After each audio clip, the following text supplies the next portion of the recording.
Joining us now is, you know what, a young man that I first met when he was going through the recruiting process. And of course, I worked for his uncle, who is the general manager on the Cowboy radio network and Cowboy Sports Properties, Kip Racy. And caused me to root for the Wildcats some because I really liked him and Cody has done a terrific job. And now I watch the Chicago Bears and root for them because he is the center and got a chance, got called, and went to Orlando this year as the Pro Bowl center for the NFC. Cody Whitehair. Cody, good morning, or actually good afternoon. Yes, good afternoon. Thanks for having me. Hey, I brought this up when I told the audience we were going to have you. I said, yeah, we'll be able to grab him at noon because he's got to work out.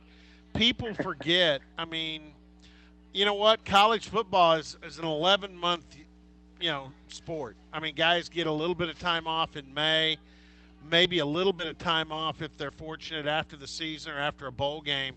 Other than that, hmm you're working year round, and just because you're in the NFL doesn't mean the work stops. I mean, if you want to still be the center for the Chicago Bears, you got to be working in the month of February, right? Yeah, that's absolutely right. I think the biggest thing from that's different in as far as working out in college, as far as NFL is, there's a little bit more structure in college, whereas in NFL, once the season's over, you're cut free for about 3.5 months. Depending if you make the playoffs or where you end your season. And it's kind of on yourself to get your body back in shape. So that's the biggest difference. But it's always good to take a little bit of time off after the season. But then after that couple weeks, 2 or 3 weeks, it's time to get back to work. Yeah, I want to ask you about Coach Dickey because his first day of work here at Oklahoma State is today. But before I hmm do, I want to ask you about your career and with the Bears. You came in, with a franchise that had been through kind of a rotating, revolving door of coaches. hmm Stability had not been real strong, but now you get a coach that comes in there. You've got a quarterback out of the draft in Mitch Trubisky that's done a good job. The Bears have a lot of talent. Man, it was great that the Oakland Raiders cooperated and traded the best pass rusher hmm in the NFL to you guys as well. But talk about, in the short time you've been with the Bears, this has been a steady incline. The Bears look like they're built to have a lot of success for the future. Yeah, I mean, it's my first couple years. Obviously, we weren't where we wanted to be. We were 3-13, and then last year before we really took off and got a new coach. We were 5-11. So, we've definitely been at the rock bottom, and have had some adversity to overcome with guys getting injured and different staffs that come in as far as coaching. But we're on an upward incline now. We were very fortunate this year. We were 12-5. Including the playoff game, and just the amount of energy and positive energy, and success we had was really nice. We really started to play well together as a unit, team, really playing for each other. And that's something our head coach Matt Nagy, who we recently got from the Kansas City Chiefs, this past year has preached and done a good job. Is being optimistic and not pessimistic, and then just really working hard and working together. So, that's really what us players bought into, and that's definitely contributed to our success. Yeah, you mentioned that it's not as organized, I guess, in the off season as college football is. Players are left to do a lot of work on their own.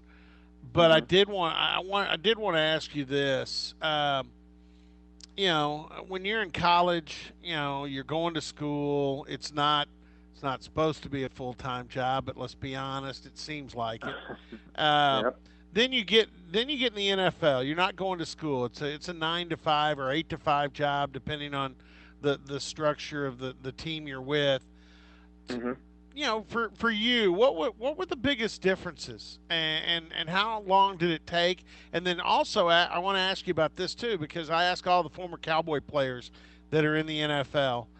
You know what? It's one thing to block guys on a weekly basis in the Big 12, and that's hard to do because it's Mhm. good football.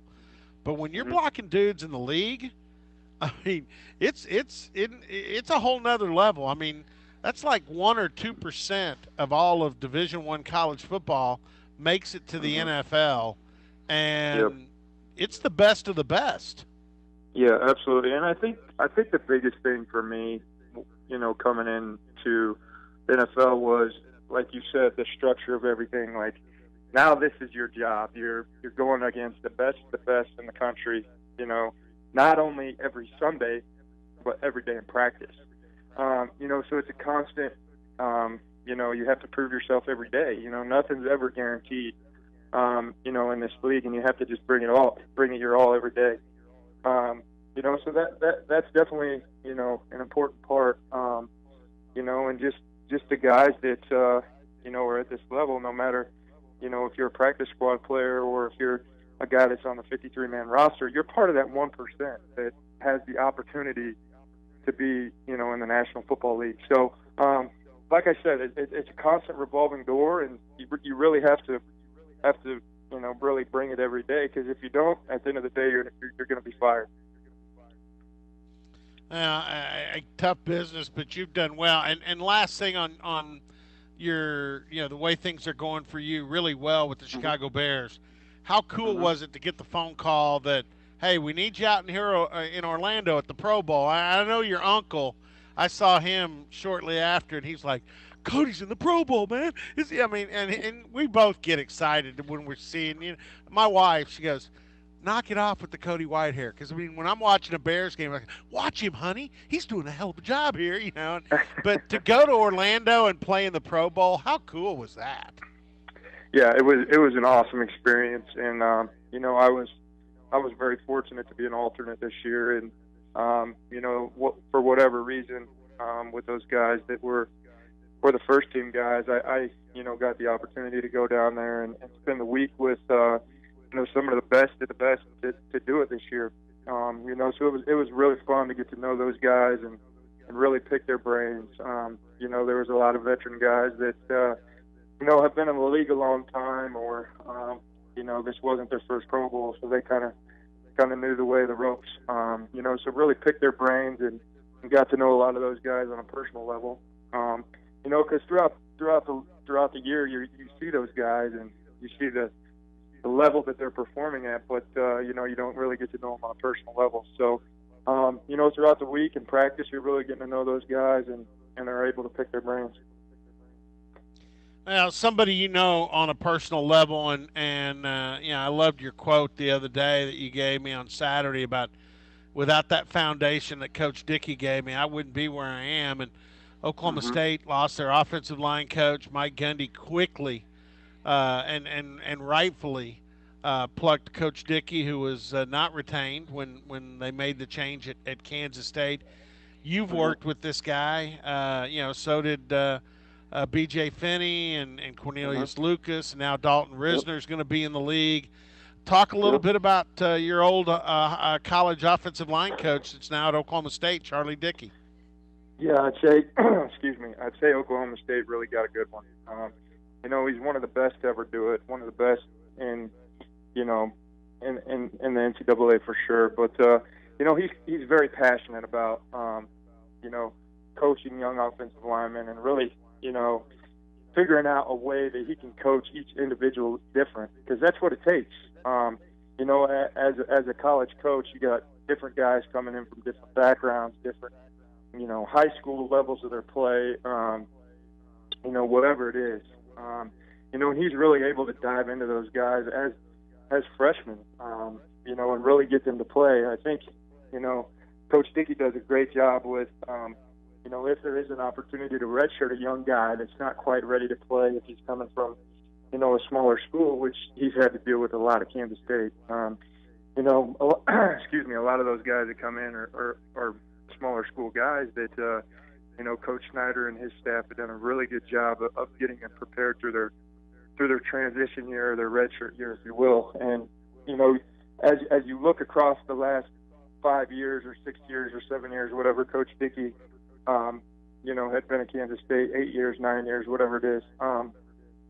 But the amount of players that he was able to really get ready to play in that transition period or that redshirt freshman year, and then for them to come in as redshirt freshmen and be able to play 4 years, it's really impressive. So I think that just goes to speak about what Coach Dickey puts into a player and how he gets them ready for the next level. And he's, got 4 or 5 guys from his last, 8 years at K-State that are in the league and being very successful.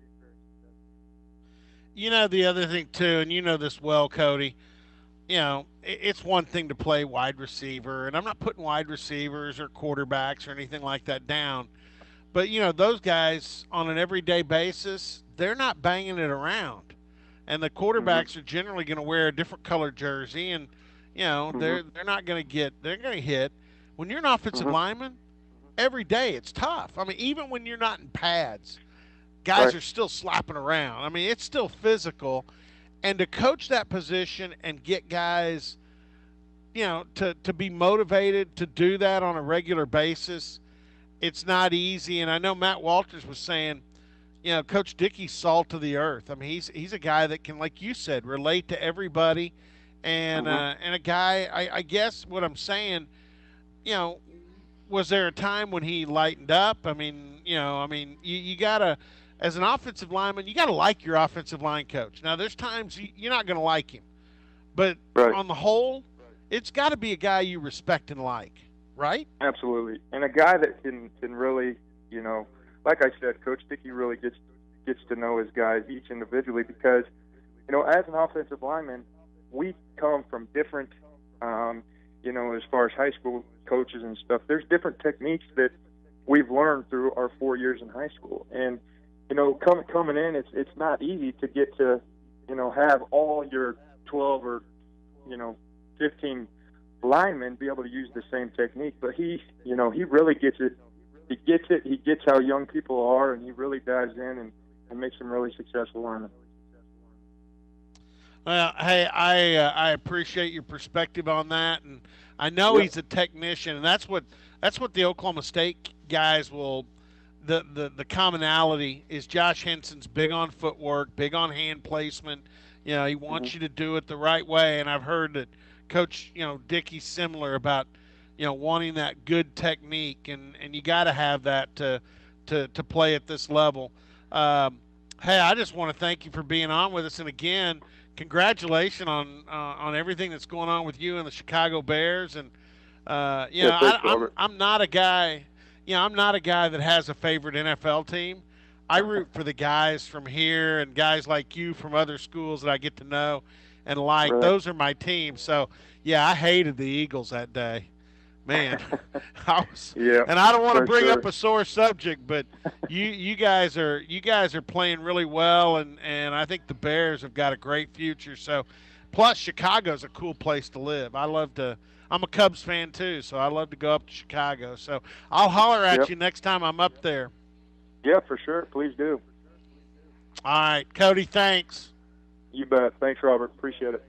All right, Cody Whitehair, Chicago Bears and former Kansas State All Big 12 lineman, and played for Charlie Dickey. And this like I said, didn't want to lose Josh Henson. Good friend, good guy, and but Coach Gundy in a short period of time uh, got a really really good coach in here that'll pick up the task here with the young Oklahoma State offensive lineman.